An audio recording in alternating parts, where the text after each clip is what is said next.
but also with Tom Slater, editor of Spiked Online, who, as always, well, every other Tuesday, joins us in the studio for the chit and the chat. Tom, thank you very much for joining us. Morning, Julia. Did you have a good bank holiday? I did. I wasn't in the country, funnily enough. I was in Germany. You've changed. You've changed. but I did. A lot of good times. I did a little bit of a trip to Italy for my birthday, but I have to say, keeping quite a watching brief on the news, sitting there on a chairlift in Capri going, oh, look at that result, look at that result.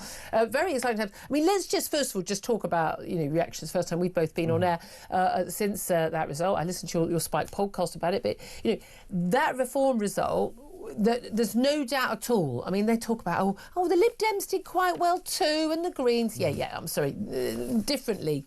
That was a game change for British politics, wasn't it? That is not an underestimate. No, absolutely. I mean, the words historic local election, they don't often appear next to each other, but this is the genuine exception. This is shaping up to be the most serious challenge to the two-party duopoly for 100 years. You've had Labour and the Tories ruling the roost for a century, and now they can't even get 50% of the vote share together. That's really uncharted territory. Also, it disproves, or certainly challenges, one of the claims that was always made, not just against reform, but its predecessors in the Brexit Party and UKIP, which is that you can generate a certain level of publicity and support. Where's your ground game? Where's your people who are knocking on doors, canvassing, know where to get your vote out, and so on? Yeah. They have demonstrated that they have come on leaps and bounds since even last summer's election. So all of this is shaping up to be, even though, as you were saying earlier, these words historic, unprecedented, etc. are used ad nauseum these days in British politics, this definitely qualifies. It's absolutely fascinating how we have been talking about this for a long time. I've been writing about this for a long time. I wrote a piece back last December about possibility of Elon Musk's money being a game changer without even getting that $100 million.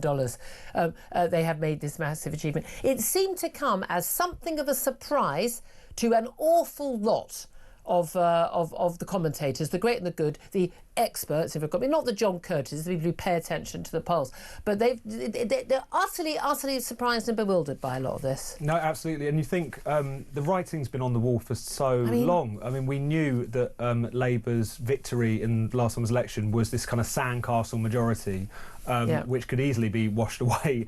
The fact that it was won on a historically low turnout, historically low vote share for a majority government. It was quite clear that people just kind of acquiesced, letting them rule over us, but people still got it into their heads that this was Labour kind of conquering all before it. We all knew how unpopular this government was. We also knew that this was largely rebounding to the benefit of reform, because the Conservatives are seen still as a kind of tainted brand, and also not really being able to capitalise on the moment that has been presented. Who's most under threat, do you think? The Tories or Labour? But at the end of the day, Labour are in power. There is actually, people talk about, Keir Starmer's not going to last. Who's the obvious alternative? I mean, actually, a lot of people would say Wes Streeting seems like the most sensible option. He talks again, he speaks human, he's on top of things, I think he's very likeable. But if you look at the polling among Labour Party members, he's seen as a Blairite figure. He's far too right-wing for them. He's far too sensible, you could say, for them.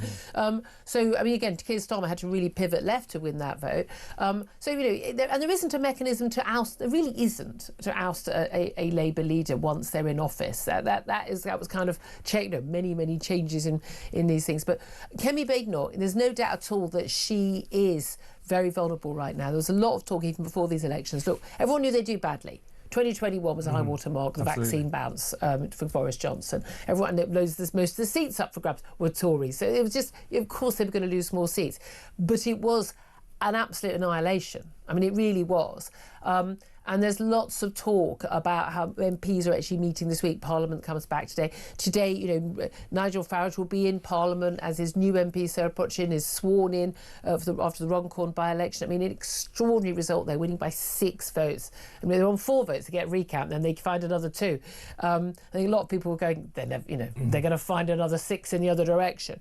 But there is still this pressure on Kemi Badenoch, criticism that she's not moving fast enough, she's not sort of setting the world on fire, she's not moving in the right direction. Some saying she needs to move to sort of the centre ground. William Hague's piece, needs to be a big centre ground party, centre right. Others saying she needs to come and, sort of line really, I suppose.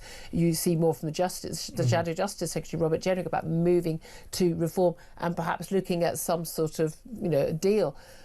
I mean, there's not going to be a deal on offer from the Reform Party, but what are the choices available to Kemi Badenoch? I mean, they're very difficult because of the fact that what a lot of people say about their vote splitting in both directions is true. If they are seen to move further to the right, which often just means sort of more to the common sense centre these days, but nevertheless that will upset the people that they're losing to the Lib Dems in Middle England and so on, whereas at the same time, if they kind of continue to not stand out, to not make an impact on a lot of the big issues that people really care about, they're going to, particularly things like immigration, they're going to lose ground to reform. All of that is true. I think this would happen under conceivably anyone who was elected leader of the Conservative Party. In the wake of 14 years in power. Exactly, and again, another historic, to use that word again, defeat for them last summer. I mean, this is something which was always going to be a tremendous job, not least because of the fact that they want to be still maintain their position as the party of the right in British politics, but they want to do it with a coalition which doesn't really make sense anymore. Those two factions. If you want to appeal to Lib Dems, then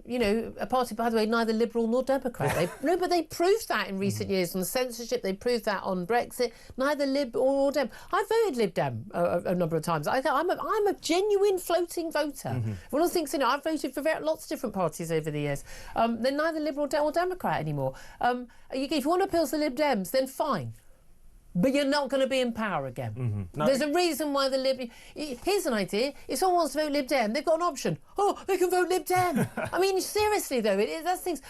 This is the thing I find interesting, and I think this is where Nigel Farage sweeps up those votes because, and again, the commentariat are so scathing. I read the Politico email. This is a regular email sent out everyone. Lots of information about what's going on in the day and analysis of all the big stories. And it's a really good summary of things. And it's always so sort of holding its nose about anything to do with the reform. Oh, Nigel Farage just bet he wants to be in the spotlight. It's like, they wouldn't write that about Ed Davey. They wouldn't if he'd respond to the local ballot. If you see the way they cover the commentariat to a man and a woman, or probably all non-binary now, aren't they? They're just so snotty about it, and they just have not got to grips. Same as the way the Germans haven't got to grips the AfD. So, let's call them a prescribed, extremist organisation. The French haven't got to grips with Marine Le Pen and her National Rally Party. The way that American commentariat hadn't got to grips with Trump's Republicans. You can agree or disagree with the people in charge, or the lots of the policies, some of the policies, all of the policies. But at the end of the day, this whole head in your sands thing by the commentariat, by the establishment, by the mainstream of just pretending this stuff isn't happening. Well, good luck with that, because Thursday told you what happens when you do that. And it's incredible that they're still underestimating Reform and Farage, despite the fact that, we've it's a protest vote before. I mean, it's one of those things, Nigel Farage, agree with him or disagree with him, like him or dislike him, is one of the most consequential politicians of this era. He's been on the political scene for well over 20 years now in a very prominent He's the position. reason why we are where we are. Absolutely, in terms of, actually getting the Brexit referendum to be held, and the fact that he's now been able to shift into actually setting up a genuine sort of political, more sustainable political movement is something which was clearly on the cards, not least because that coalition which delivered Brexit, which is delivering populist parties all over the shop in Europe and, of course, America as well, is precisely the coalition that Nigel Farage is appealing to, which is the kind of old Labour working class, as well as sections of the kind of more traditional Tory middle class who still feel kind of alienated for the Conservative Party, the way that they've been treated and the issues of immigration and so on and so forth. That is proven a winning populist coalition across the board. He was clearly starting to reach into those areas, and yet you've still got commentators just kind of treating it as if it's a blip that's going to go away. And again, I don't think of it as a protest vote at all. I think of it as a really positive vote. I mean, genuinely, I say I'm not holding a candle for any particular party, but it seems to me that actually it's a very positive vote. It's about believing in your country, believing in your values, thinking there's something worth protecting, wanting to protect sort of community values and the liberal values of this country and freedom of speech, flying the Union Jack or the England's cross of St George rather than the rainbow flag or any other random flag at councils and town halls, and people are taking the mick out of the Reform Party for saying there's the use of the chairman. But actually, you know what? I'm quite happy for people to play, you know, I don't know, the Ukraine flag to show solidarity, you know, or the Israeli flag to show solidarity. But again, you know, it's the left that have kind of taken the mick on this front, and this is what happens. In terms of what parties can do to particularly the Labour Party in power, can do to tackle this, because I was going to say, that's one of the things about Nigel Farage is, when you've banged on, as he has, about the same topics again and again and again for years, people know he's genuine about it. And when you bang on about things like immigration, you bang on about things like the cost of living and stuff, and you talk about this stuff and how working class communities are being hurt and people are really hurting from cost of living crisis and being anti-net zero. If you've been saying the same thing for years, when people were abusing you and saying you were a racist and saying you were a bigot and saying you were a climate denier and all of that, and on the trans issue again, he's been banged to rights on everything, okay? So people know he's willing to say stuff that's unpopular and that the establishment don't like. When Labour and all the Tories or any other party sort of comes round to these things because, well, the public have told them they're not going to put up with net zero anymore, they're not going to put up with mass uncontrolled immigration anymore, legal or illegal, the thing is, no one trusts them. So that when the Tories, for instance, say that they might do the ECHR route and that, people go, well, fine. But yeah, you talked a good game before. You were in power 14 years and the problem got worse. 782,000 net migrants, more than a million on the latest figures for 23. What do you think about Labour's plan for a visa crackdown on nationalities?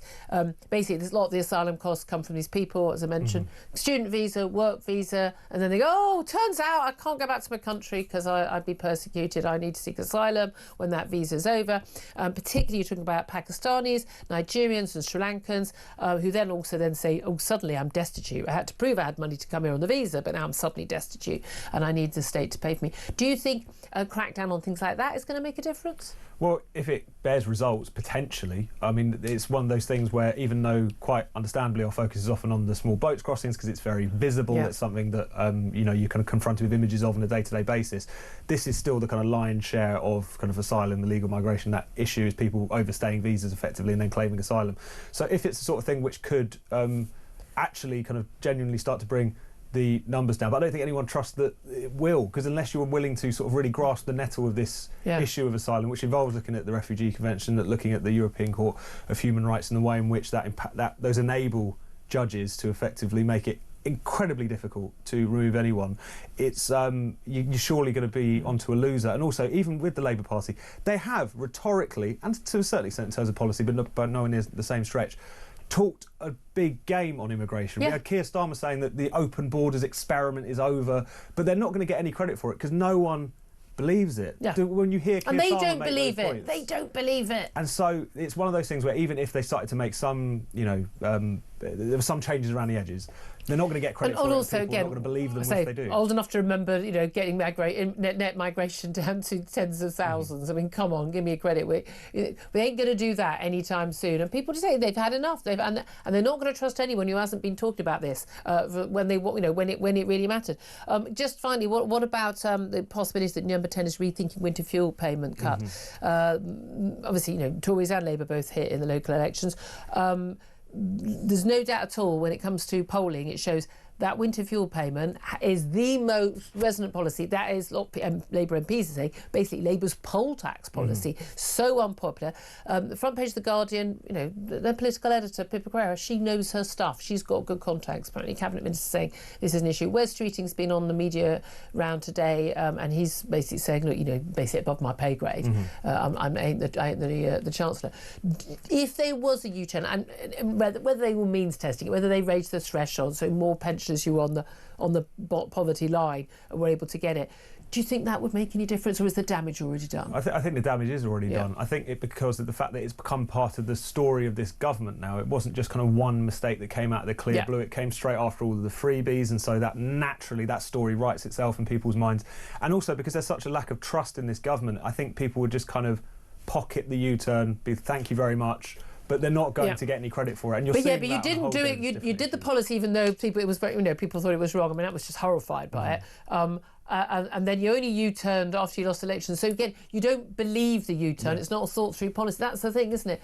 You're just not going to get credit. No party's going to get credit for doing this stuff when they're forced to do it. No, absolutely, and it's important to remember how much that winter fuel cut and some of the things that have happened around disability benefits and so on since then. That was the government's whole narrative. They were like, we need to make these tough decisions. Look how tough we're being. Look how sensible and fiscally responsible we're being. So to start unpicking that now raises real questions once again about what's the message here, what's the story, what is this government about? And we all know they haven't got an answer to that. Absolutely. I'd love to hear your thoughts, and I'd love to hear your answer to this. Is that going to be enough, whether it's an immigration visa crackdown, a U-turn of any sort on the winter fuel allowance? What could Labour do to win back votes, do you think? Is it too far gone now? Would that be enough to win back your vote? What can Kemi Badenoch do in terms of the Tories? What should she do?